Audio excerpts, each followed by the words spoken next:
Os invito a abrir vuestra Biblia en el Evangelio de Juan, capítulo 6. En esta mañana comenzamos un capítulo nuevo, capítulo 6 del Evangelio de Juan, en el que hay dos milagros de nuevo que el Señor Jesús hizo y el evangelista Juan, movido por el Espíritu Santo, utiliza estos dos milagros para explicarnos lo que el Señor Jesús después va a enseñar a partir del versículo 22. Versículo del 1 al 15 tenemos el primer milagro, lo que se conoce como la alimentación de los 5.000, y el segundo milagro del capítulo 16 al 21, como el Señor calma la tempestad, y Él muestra su poder en estos dos milagros. Y a partir del versículo 22, el Señor Jesús hace una exposición, una enseñanza pública acerca de su poder, acerca de Él como el pan de vida y la imposibilidad de tener vida si no es por medio de tener una comunión perfecta y estrecha a través de Cristo, a través de satisfacer nuestra necesidad por medio de una comunión en Cristo. Y eso nos llevaría entonces hasta el final del capítulo, versículo 71. Vamos a leer los primeros 15 versículos. En esta mañana comenzaremos en esta primera parte de cómo el Señor Jesús muestra su poder divino. Este es el título de la predicación, el poder divino de Cristo.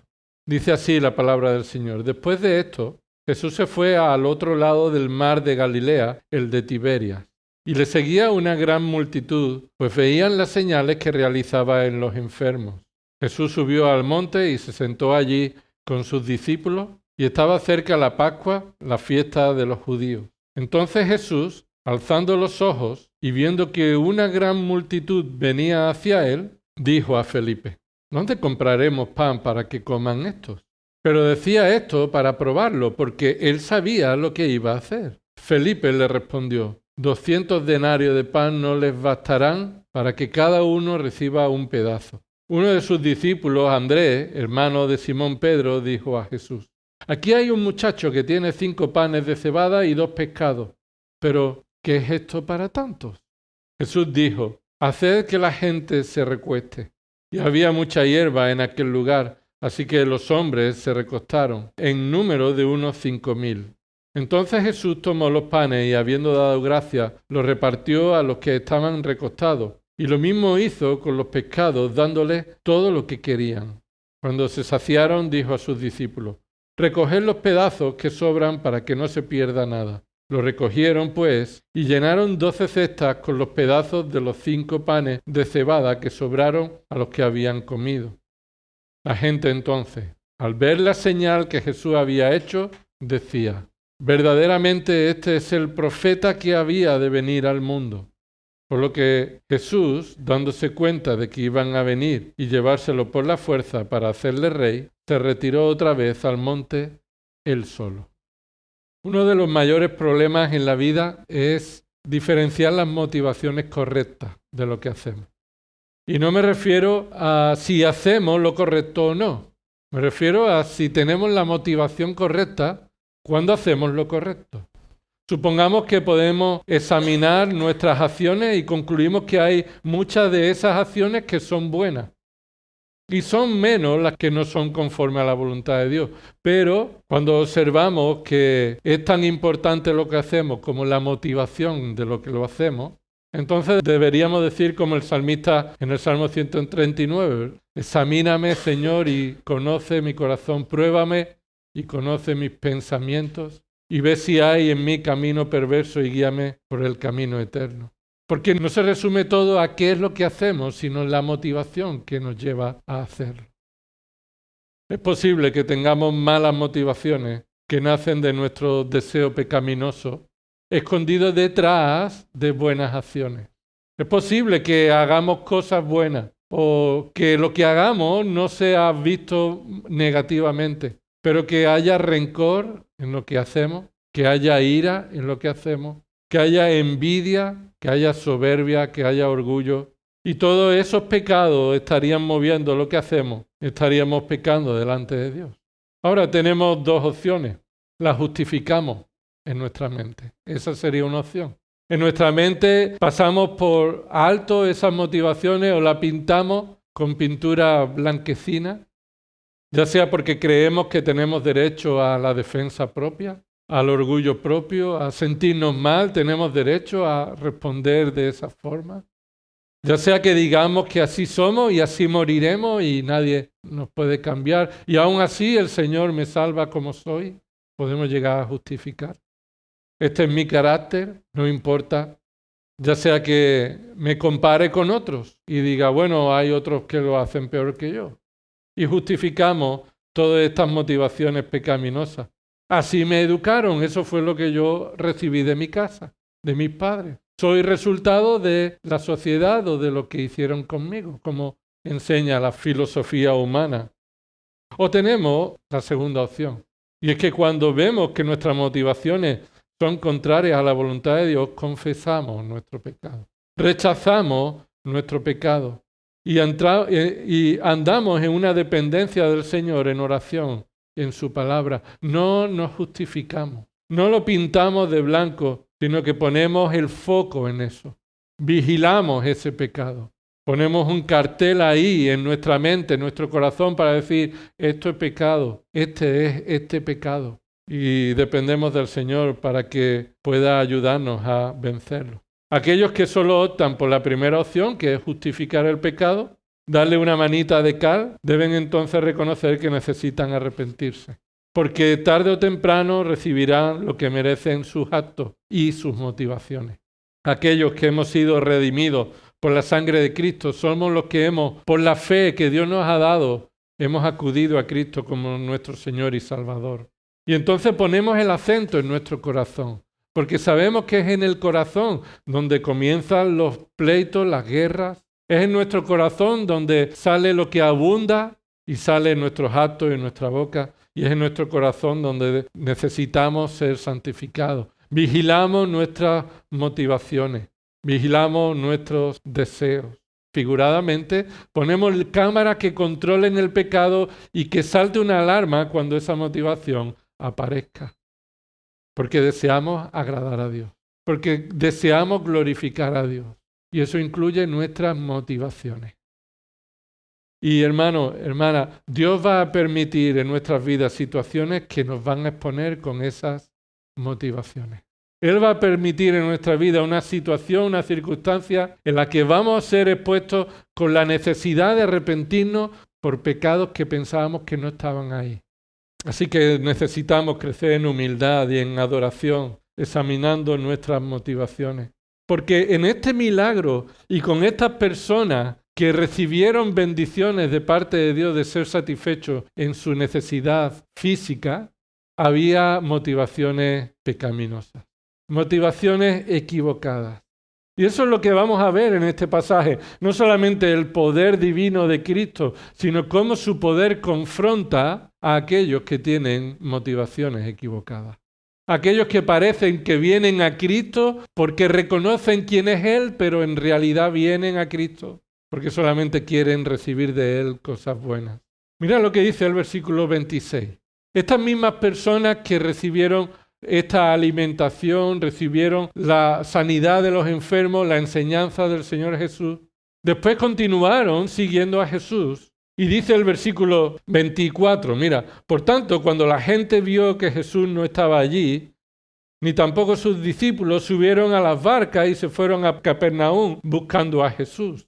Te pregunto, ¿es bueno buscar a Jesús, sí o no? Es bueno buscar a Jesús, es un acto bueno, son buenas acciones buscar a Jesús.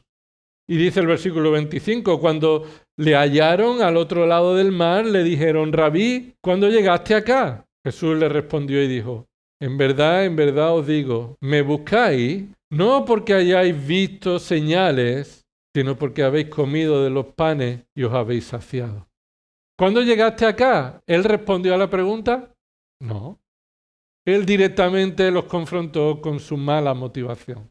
Vosotros me buscáis no porque habéis visto señales, y ahí se refiere a habéis visto señales del Mesías, y buscáis al Mesías por vuestra necesidad espiritual. No, ahí él está diciendo, vosotros tenéis la motivación de hacer algo bueno que es seguirme simplemente por motivaciones egoístas, porque habéis comido y os habéis saciado.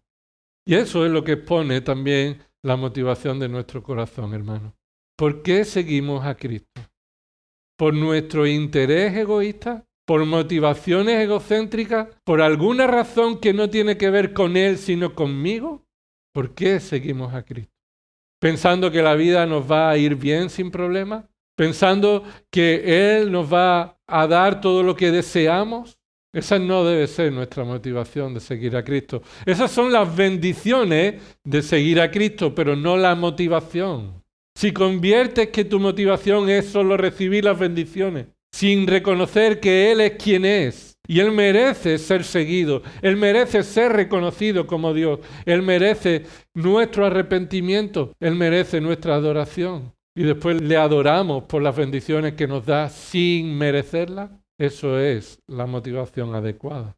Este milagro, capítulo 6, versículos del 1 al 15, es uno de los milagros más importantes. Alguno podría decir que el milagro más importante que el Señor Jesús hizo fue la resurrección de Lázaro. Sí, surge ahí cuando estás estudiando y dice, ¿cuál sería el más importante? Mira, el más importante es este, podría decir. Fuera parte de la resurrección de Cristo. La resurrección de Cristo, sin esa resurrección no hay esperanza, no hay salvación. Ahora, fuera de la resurrección de Cristo o aparte de la resurrección de Cristo, los demás milagros y señales que el Señor Jesús hizo aparecen en los evangelios, pero este es el único que aparece en los 4 evangelios. Este milagro es el único que los 4 evangelistas recogen guiados por el Espíritu Santo. Esta es una razón, hermanos, suficiente para saber que este no es cualquier milagro, sino que este es un milagro importante que habla de la deidad de Cristo y de nuestra absoluta necesidad de Él. Que habla de la deidad de Cristo y de nuestra absoluta necesidad de Él.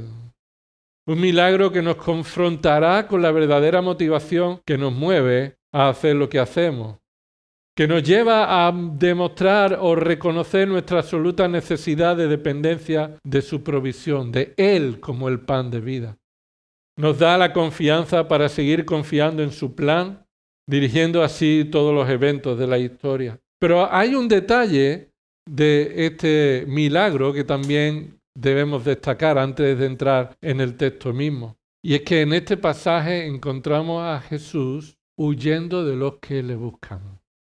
Al final del pasaje encuentra en el versículo 15, por lo que Jesús, dándose cuenta de que iban a venir a llevárselo por la fuerza a hacerle rey, se retiró otra vez al monte. Vemos a Jesús huyendo de los que le buscan. Termino la frase, de los que le buscan con malas motivaciones. Porque todo el que busque, hallará. Y todo el que venga a Cristo, Él no se esconderá, lo recibirá. Pero vemos otra realidad, es que Él huye, Él se aleja. Él no va a ser encontrado por aquellos que buscan a Cristo con malas motivaciones. Ya sea que Jesús se aleje de ellos porque ve que lo van a hacer rey forzosamente, o ya sea que Jesús confronta a estos que vienen con malas motivaciones, los confronta con el verdadero evangelio y ellos mismos se marchan. Mira el capítulo 6, versículo 66, después que el Señor Jesús habla de la absoluta necesidad de comer su carne y beber su sangre, es decir, tener una absoluta dependencia y satisfacción en Él de nuestra necesidad espiritual. Dice el versículo 66, como resultado de esto, es decir, de lo que Jesús enseñó, muchos de sus discípulos se apartaron y ya no andaban con Él. Así que el Señor Jesús no está interesado en otra cosa que en ser seguido por los que le siguen con buenas motivaciones, como resultado del nuevo nacimiento, como resultado de la obra de Dios al mostrarle que Jesús es el Mesías prometido, la simiente que destruiría a la serpiente, como fue anunciado en Génesis 3:15. Ahora, entonces esto nos expone a esta situación. ¿Estás buscando a Jesús humildemente como tu Salvador? ¿Estás buscando al Señor Jesús cada día con correcta motivación? Si no es así, este texto es para ti. Y si estás buscando al Señor Jesús con buena motivación, este texto también es para ti. Porque estas verdades nos exponen a las señales poderosas de la deidad de Jesús que nos muestran a reconocerle como Señor y Salvador. Jesús es rechazado en Galilea. Mira el capítulo 5. versículo 18. Entonces, por esta causa, los judíos aún más procuraban matarle, porque no solo violaba el día de reposo, sino que también llamaba a Dios su propio Padre, haciéndose igual a Dios. Lo acabamos de estudiar hace unos domingos.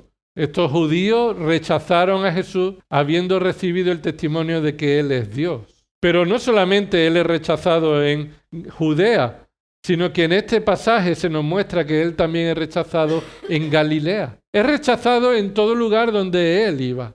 Eso confronta con la idea de que mucha gente iba y le buscaba. Así que ¿cómo es posible que le rechazaran cuando tanta gente además le buscan?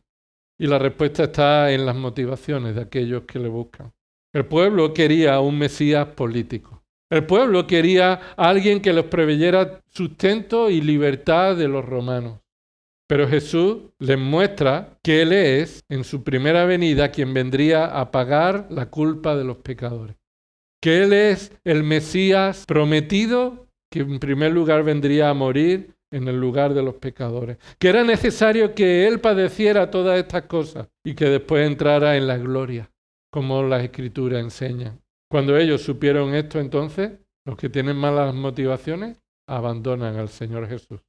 Así que vamos a entrar en este pasaje, capítulo 6, del versículo 1 al 15, aunque solamente vamos a ver los primeros 5 versículos. Y para hacer más fácil recordar esta enseñanza, esta escena la vamos a dividir en 3 aspectos del poder divino de Cristo que nos hacen reconocerle como Señor y Salvador, como Dios y Salvador. 3 aspectos del poder divino de Cristo que nos hacen reconocerle como Dios y Salvador. En primer lugar, el poder compasivo de Cristo. Los versículos del 1 al 5, Cristo muestra su poder por medio de su compasión. El poder organizado de Cristo. Cristo demuestra su poder, pero también de una manera ordenada, organizada. Del versículo 6 al 13 está ese poder organizado.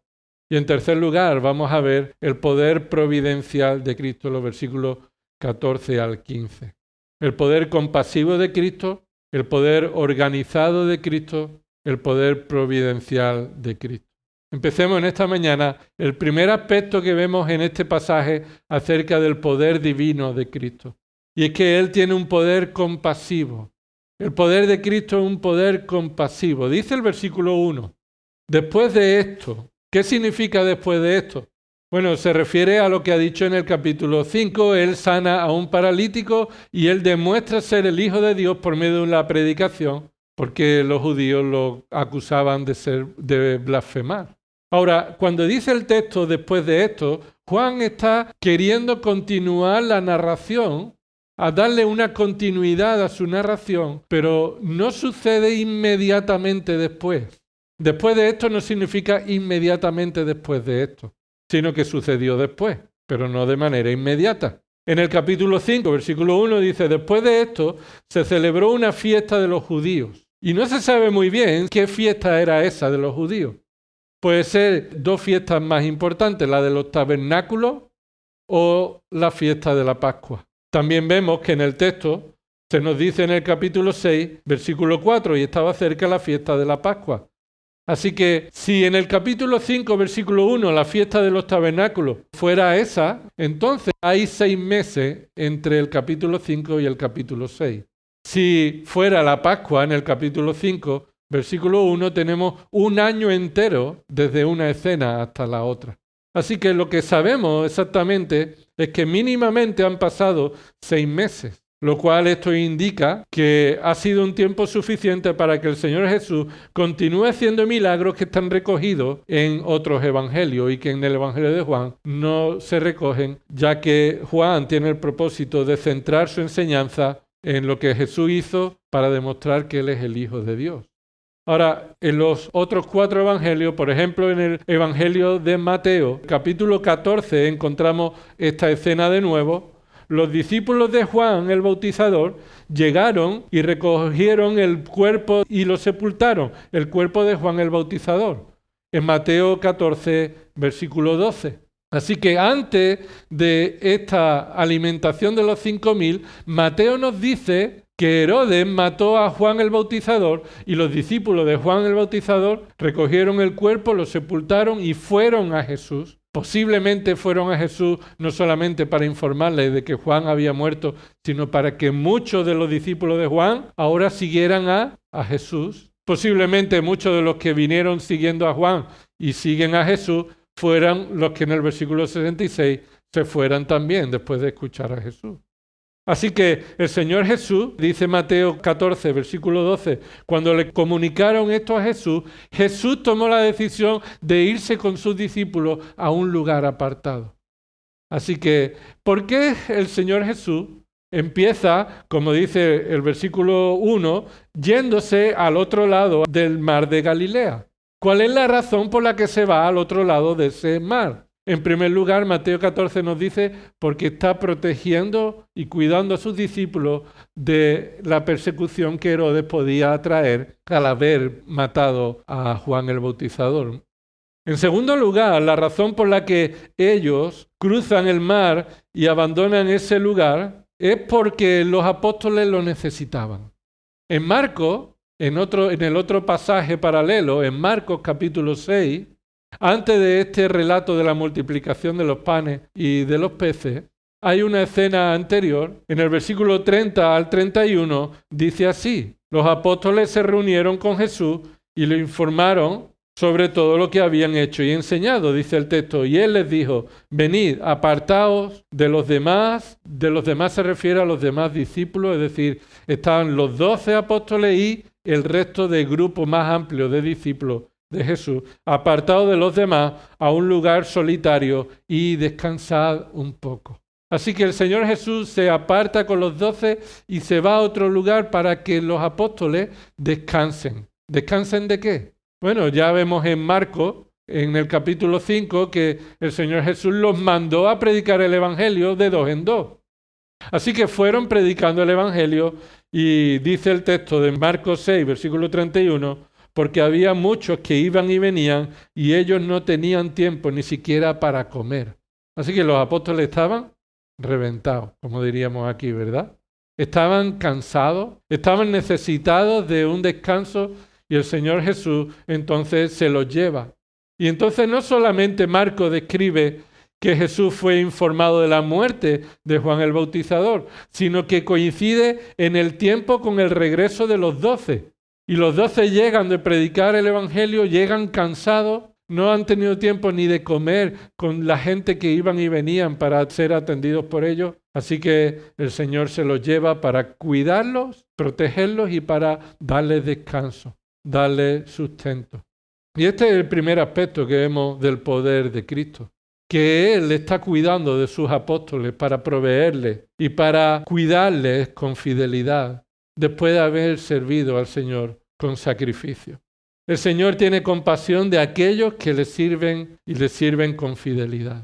El Señor es el que cuida de todos sus hijos y especialmente cuando sus hijos estamos haciendo su voluntad y sirviendo y poniendo en práctica nuestros dones para su gloria. Ahora dice ahí el versículo 1. Después de esto Jesús se fue al otro lado del mar de Galilea, el de Tiberia.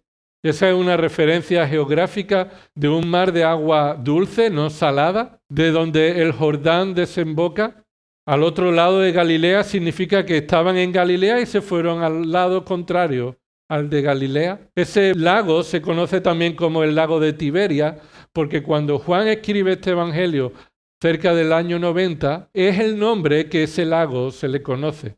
Los receptores originales de esta carta conocen ese lago como el lago de Tiberia, en honor a una ciudad que Herodes Antipas inauguró en honor al emperador Tiberio de aquella época. Versículo 2, continúa diciendo el texto. Y le seguía una gran multitud, pues veían las señales que realizaba en los enfermos. Esta es una nota del escritor. Esta es una nota del escritor. El escritor está diciendo que la razón por la que le seguían eran porque habían visto las señales que hacían los enfermos. Pero no es una declaración que ellos hacen, ni es una declaración que Jesús hace, sino es una declaración que Juan está haciendo como resumen de la motivación que ellos tenían. Ellos solamente veían que eran señales de las cuales se podían aprovechar. Que eran señales de las cuales se podrían aprovechar. Esa gran multitud en este momento todavía no es definida. Y se verá definida cuando se organice la comida. Cuando se organiza la comida, entonces es cuando llegan a la cuenta de cuántas personas han comido. Pero por ahora el texto nos habla de una gran multitud. Así que continúa diciendo Juan que esta multitud le siguió porque veían las señales que realizaba en los enfermos. Esa palabra señales tiene que ver con milagros. Esa palabra significa los milagros. Y es utilizada de nuevo en el versículo 14 al decir que la multiplicación de los panes y los peces fue un milagro. No fue algo natural, como veremos más adelante, que algunos dicen que no hubo milagro en ese momento. Pero la multitud venía al ver los milagros y la multitud reconoció en el versículo 14 que aquello fue un milagro. Esta motivación solamente la destaca el Evangelio de Juan. El resto de evangelios, Mateo, Marcos y Lucas, simplemente dicen que muchas personas le seguían. Pero Juan está aquí enfatizando la motivación que había en estas personas. Por eso este texto nos está mostrando y confrontando con cuál es la verdadera motivación que tenemos a la hora de seguir a Cristo. Porque estos tenían motivaciones egoístas, motivaciones inadecuadas, frente a la cual Jesús responde con compasión. Responde con un poder compasivo. Dice ahí el versículo 3, Jesús subió al monte y se sentó allí con sus discípulos. Los receptores originales están familiarizados con aquella geografía y por eso no se dice qué monte es. Se dice que subió al monte y los receptores saben qué monte es. Nosotros no lo necesitamos saber, pero ellos reciben esa información que muestra que fue un hecho histórico, geográfico. Y dice ahí, y se sentó allí con sus discípulos. Entonces el Señor Jesús continúa con su plan. ¿Cuál es el plan? ¿Por qué cruzaron el mar? ¿Para alimentar a 5.000? No, cruzaron el mar y continuaron con el propósito, que es cuidar a sus discípulos. Esa es la prioridad de Jesús, para escuchar el testimonio de lo que ellos habían hecho al ser enviados a predicar el Evangelio. Para los que tomáis nota, ahí en Marcos 6, del 1 al 13, encontramos cómo Jesús les manda a predicar el Evangelio y cómo ellos regresan para dar esta información de cómo el Espíritu Santo había obrado. Para Jesús entonces la prioridad es cuidar de sus discípulos, aunque no sabemos mucho de los detalles de esto, pero esa es la prioridad y Él quiere dedicar tiempo. Dice ahí en el versículo 4, continuamos el versículo 4, el relato, y dice, y estaba cerca la Pascua, la fiesta de los judíos. Y esta es una referencia que solo Juan hace, nadie más hace esta referencia, ni Mateo, ni Marcos, ni Lucas. ¿Y qué propósito tiene Juan al hacer esto? Pues Juan tiene el propósito de mostrar el contexto cultural de la reacción de la gente. Es decir, la gente es una gran multitud, la multitud que está siguiendo a Jesús es una multitud en primer lugar preparada para viajar, porque estaba cerca la Pascua y tenían que viajar a Jerusalén, y estaban también con la expectativa del Cordero. Porque la Pascua lo que se celebraba era lo que Dios había hecho en la liberación de Egipto, ese primer Cordero que por medio de su sangre se pintó los quicios de la puerta y entonces el ángel destructor no entraba en esa casa y no mataba a los primogénitos de esa vivienda. Y era un mandato que Dios daba a Israel para que cumplieran cada año esta celebración, recordar el Cordero prometido que salvaría a Israel tal como lo hizo Dios en el pasado en Egipto. Así que este pueblo está con la expectativa del Cordero que pronto estaban celebrando o preparándose para celebrar. Así que ellos tendrían la expectativa del versículo 14, que vieron una señal de que Él verdaderamente es el profeta que había de venir. Ellos deseaban ese profeta, ese Mesías, y tuvieron la intención o tenían la intención de ¿qué? De hacerle rey. Pero bueno, lo veremos eso más adelante. Pero esa cita de la Pascua tiene que ver para saber la motivación y el contexto cultural de esta multitud que seguía a Jesús. Esta Pascua seguramente sería la anterior a la última Pascua que él celebraría antes de su muerte. Sabemos por los relatos bíblicos de los evangelios que hubo 3 Pascuas que el Señor Jesús celebró. Esta es la segunda Pascua que el Señor Jesús celebró un año antes de celebrar la última Pascua antes de su muerte. Versículo 5. Entonces Jesús, alzando los ojos y viendo que una gran multitud venía hacia él, dijo a Felipe: ¿dónde compraremos pan para que coman estos? Y paremos un momento aquí porque hay que explicar algo de este versículo a la luz de los otros evangelios. Pues que me lo diga y le puedo mandar esa referencia. Pero Jesús dice ahí que alzando los ojos, viendo una gran multitud que venía hacia él. Y esta es la segunda referencia que se hace acerca de la multitud que le seguía. La primera referencia era una realidad de que no necesariamente eran discípulos de Cristo, sino muchas personas que viajaban y sabían de sus señales. En esta ocasión fue notorio para Jesús que los discípulos, y para los discípulos, que Jesús los atendió con compasión. En primer lugar, por lo que dice Mateo 14:14. Mateo nos da más datos de esta situación. Dice ahí Mateo 14:14, vio una gran multitud y ¿qué dice? Y tuvo compasión de ellos y sanó a sus enfermos. Así que el Señor Jesús está con sus discípulos y ve a una gran multitud y entonces, ¿qué tuvo hacia ellos? Tuvo compasión. Compasión. Marcos 6 nos dice algo más interesante. Mire Marcos 6 conmigo, de nuevo. Ahora en Marcos 6, versículo 34, también se nos dice que Jesús tuvo compasión, pero lo dice de una manera diferente o amplía la información. Dice ahí, él vio una gran multitud y tuvo compasión de ellos y nos da la razón. ¿Por qué? Porque eran como ovejas sin pastor y comenzó a enseñarles muchas cosas. Observa que la compasión de Jesús es lo que le lleva a responder a sus necesidades. Y su primera necesidad, ¿cuál es? Ser enseñada. Ser enseñada. El Señor Jesús tiene compasión de los hombres y lo primero que hace es enseñarles a los hombres. Nuestra primera necesidad no es la del sustento. Nuestra primera necesidad es la del conocimiento, la enseñanza. No necesitamos primeramente ser sustentados materialmente o físicamente. Necesitamos ser sustentados espiritualmente. Es como Pedro dice que debemos desear la palabra de Dios igual que un niño desea la leche espiritual. Así debe ser nuestra necesidad o reconocimiento de necesidad, porque el Señor Jesús tiene compasión de la multitud y lo primero que hace es enseñarles. ¿Les enseñaba qué? Pues la palabra.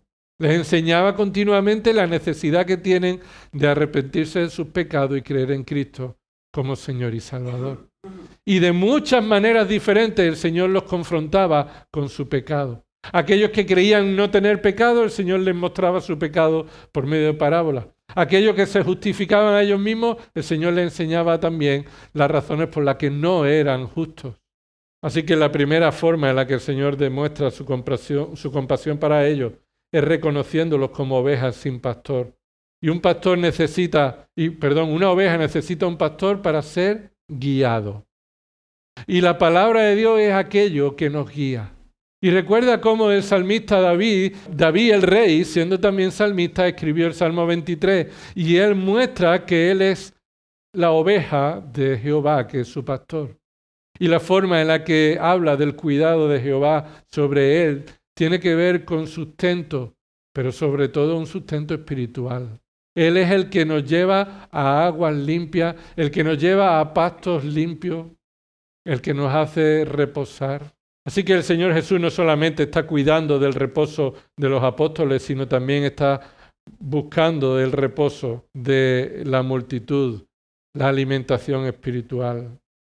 A lo mejor Marcos, movido por el Espíritu Santo, escribe esto que Jesús dice porque los vieron como ovejas que no tienen pastor.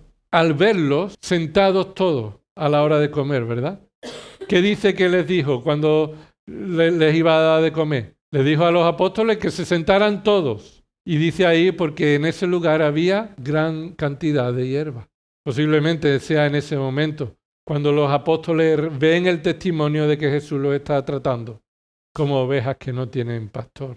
Así que veamos la compasión de Cristo para con ellos, pero también para con nosotros, porque Él es el Dios compasivo. Cristo va a demostrar aquí su compasión como Dios, porque no hay otro como Él que tenga la compasión que Él tiene. Porque esa es la característica, una de las características que el Señor resalta de su nombre. Éxodo capítulo 34, versículo 6 dice: entonces pasó el Señor por delante de él, se refiere por delante de Moisés. Moisés le había pedido que le mostrara una señal de él, de su poder, y proclamó: el Señor, ¿y qué dijo? Dios compasivo y clemente. El Señor es compasivo y clemente. ¿Qué significa eso? Pues que Él es lento para la ira, Él es grande en misericordia.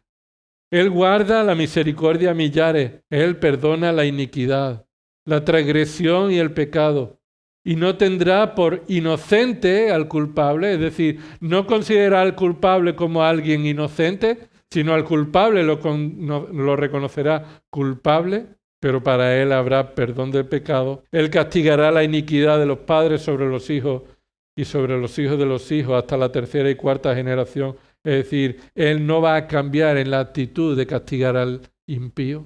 Así que el Señor sea compasivo no significa que el impío no va a recibir castigo, sino que Él va a perdonar de entre los impíos a los que Él quiera perdonar. Y todos los inicuos, los que actúan con iniquidad, serán castigados, porque el Señor es compasivo y clemente.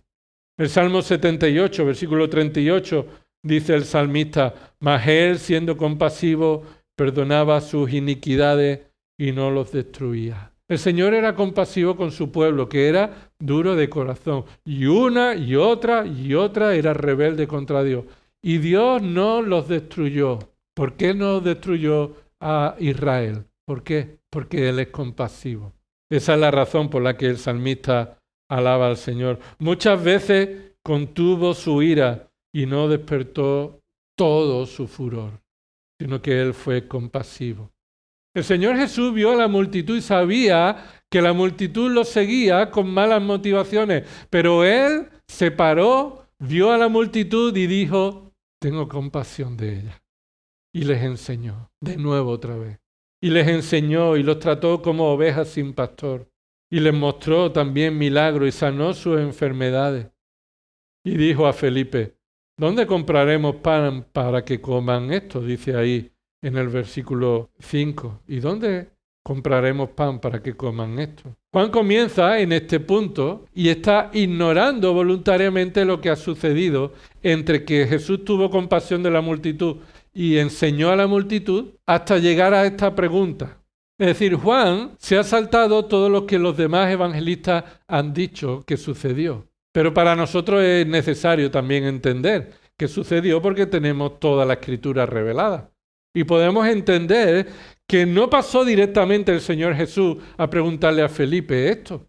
¿De dónde compraremos pan para que coman esto?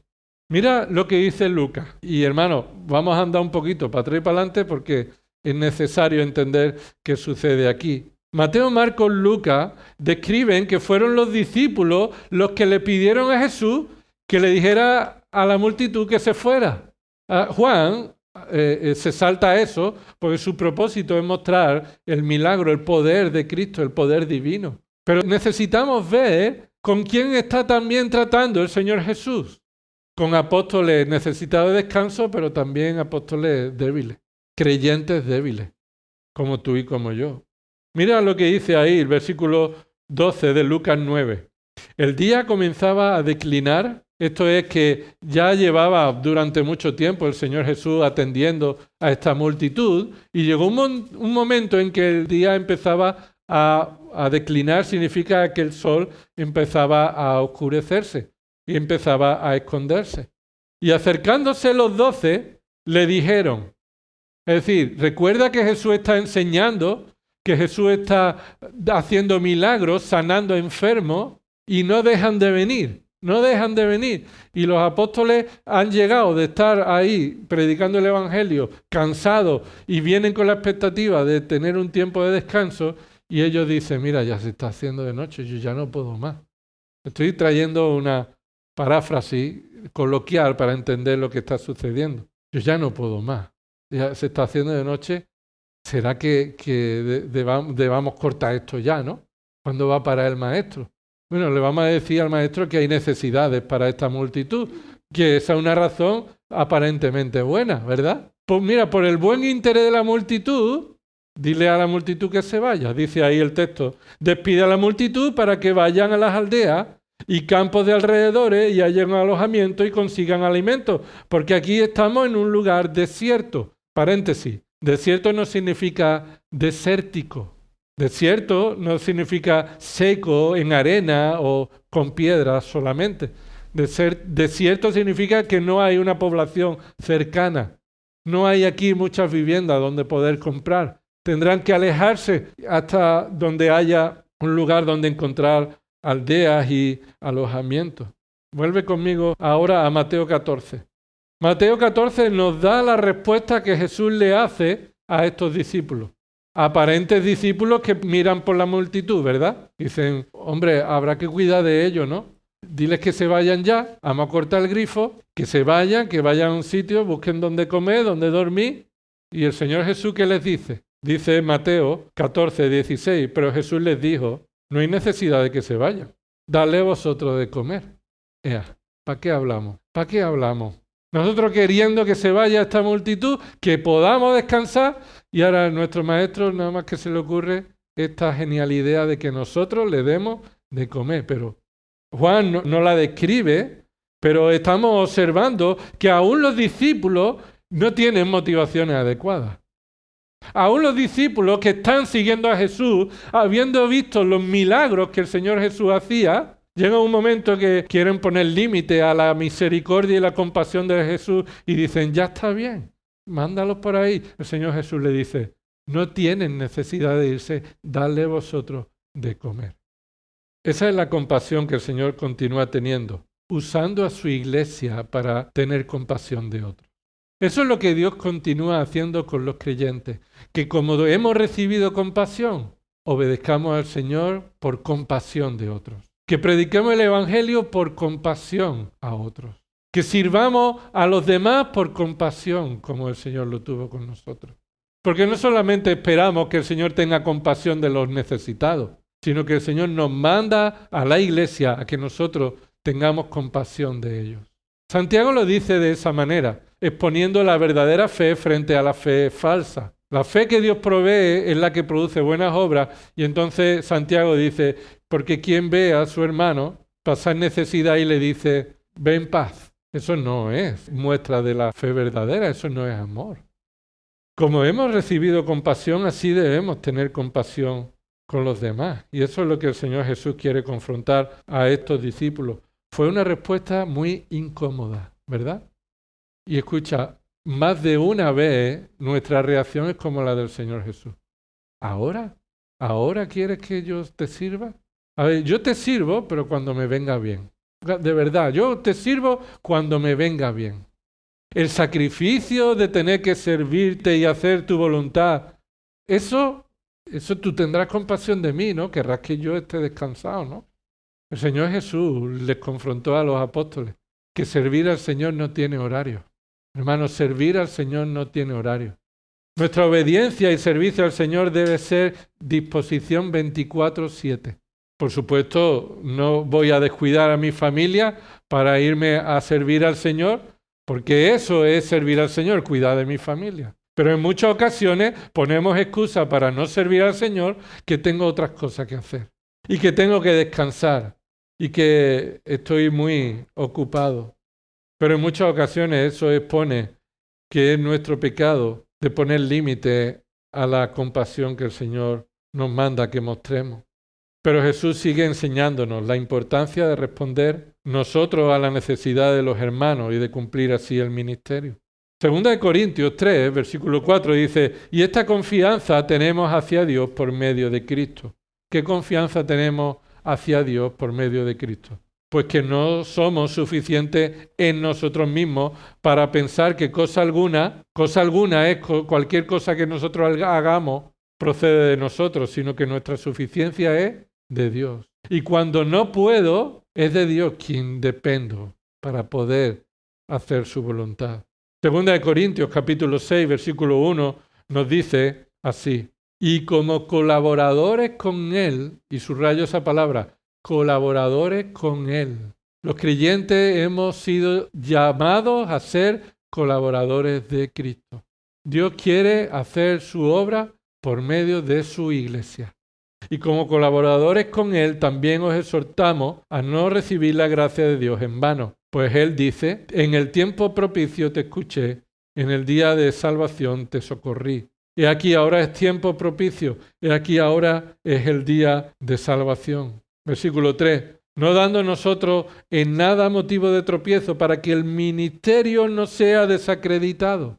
Eso es lo que los apóstoles tenían que aprender, que el ministerio, cuando es desatendido, el ministerio es desacreditado. Que como colaboradores de Dios debemos todos, no solamente los pastores, no son los que están a pleno tiempo, no solamente los que se les espera de ellos, todos los creyentes somos colaboradores y el ministerio para el Señor no debe ser desacreditado, sino que continúa diciendo, versículo 4, sino que en toda situación, con debilidad, cuando es tiempo, cuando no es tiempo, en toda situación de ministerio que requiera la colaboración para el Señor, en todo nos recomendamos a nosotros mismos como ministros de Dios en muchas ¿qué? Es decir, está diciendo, nos presentamos como colaboradores de perseverancia, en aflicciones, en privaciones, en angustia, en azotes, en cárceles, en tumulto, en trabajo, en desvelo, en ayuno, en pureza, en conocimiento,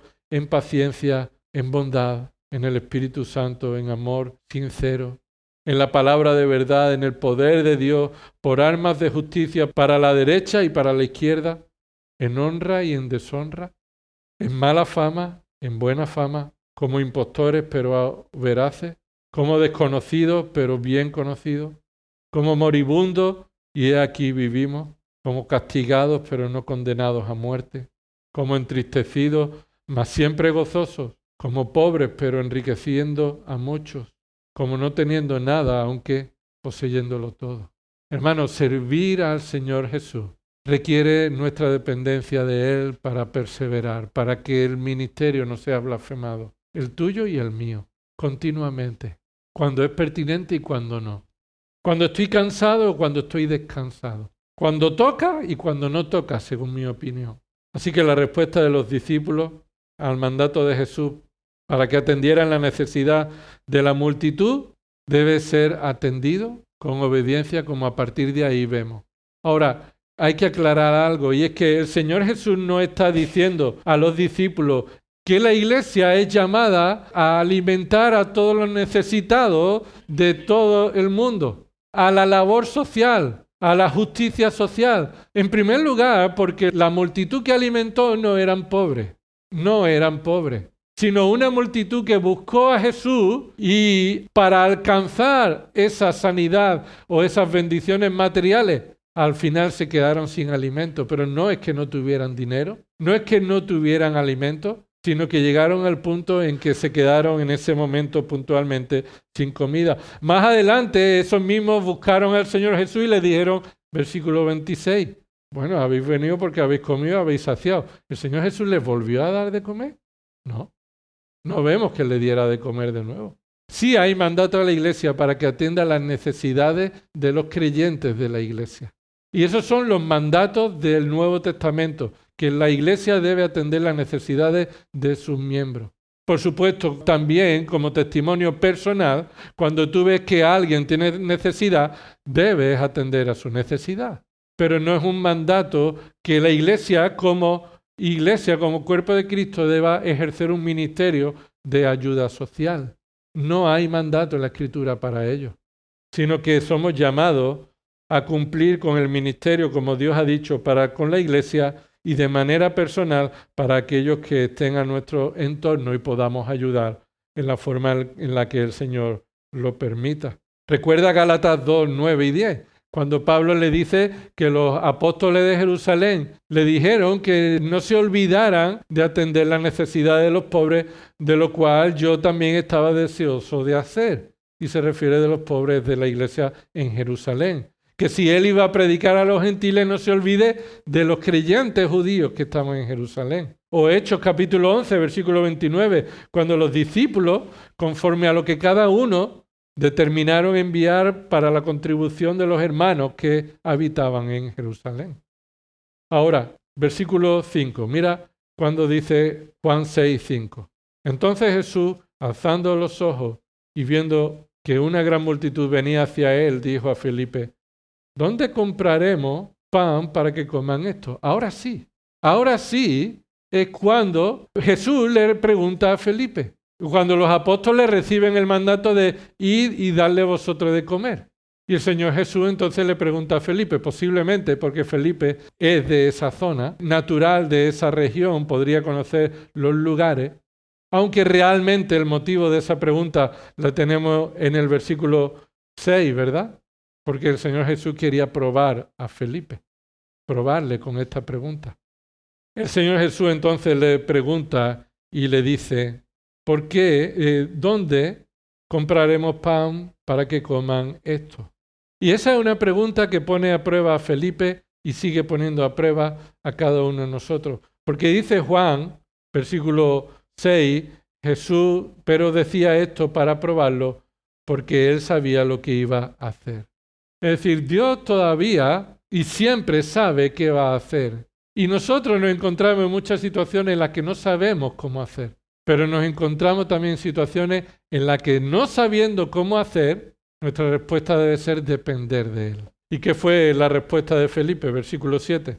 Jesús le respondió: 200 denarios de pan no les bastará para que cada uno reciba su pedazo. ¿Dónde encontramos la confianza de Felipe en Jesús? Esa es la prueba que el Señor está mostrando a Felipe. Y por eso Juan aquí lo recoge, para que tú y yo sintamos la misma pregunta. Que Dios a veces nos expone al hecho de, en esta situación, ¿en quién va a confiar? ¿Solamente en los datos de quién te va a proveer? ¿En lo que esté delante de tus ojos? ¿En el conocimiento de tus posibilidades? ¿O vas a confiar en el poder de Dios?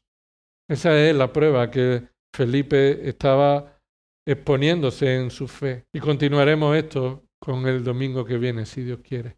Pero vemos que el Señor está mostrando aquí su poder misericordioso, compasivo, enseñando, proveyendo alimento a través de su iglesia, a través de sus apóstoles, a través de sus discípulos, exponiendo las verdaderas motivaciones a aquellos que le siguen. Y antes del Señor Jesús confrontarlos con las malas motivaciones, les proveyó de bendición. Y si tú estás aquí esta mañana y no tienes a Cristo como Señor, aunque lo parezca, pero en tu corazón no hay arrepentimiento genuino y sigues amando las cosas que Dios aborrece, el pecado, de la misma manera que ayer y que el año pasado, y no hay cambio en tu vida, entonces hazte esa pregunta. Posiblemente no soy un verdadero discípulo de Cristo. Así que el Señor todavía te está dando oportunidad. Te está dando de su gracia para que tú puedas escuchar el Evangelio y responder con arrepentimiento. Y aún así los creyentes también debemos recordar cómo la compasión que el Señor ha tenido con nosotros debe guiar nuestro trato hacia los demás. Siendo compasivos, siendo amorosos unos con otros, estando dispuestos a servir y no mirando nuestra comodidad únicamente, sino buscando que Cristo sea glorificado por medio de nuestra obediencia. Vamos ahora. Señor, te damos gracias por tu palabra. Perdona nuestros pecados, Señor. Perdona nuestra falta de motivación, nuestras motivaciones inapropiadas, Señor. Te pedimos, Padre, que tú nos hagas recordar cada día, cada momento, la compasión que has tenido con nosotros.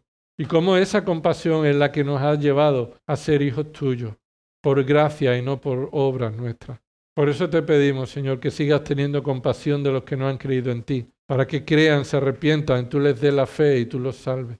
Y para que tú sigas haciendo crecernos como iglesia, para que podamos servirte en lugar de buscar nuestra comodidad, para que tengamos un corazón deseoso de hacer tu voluntad, de servirnos unos a otros sacrificadamente, amorosamente.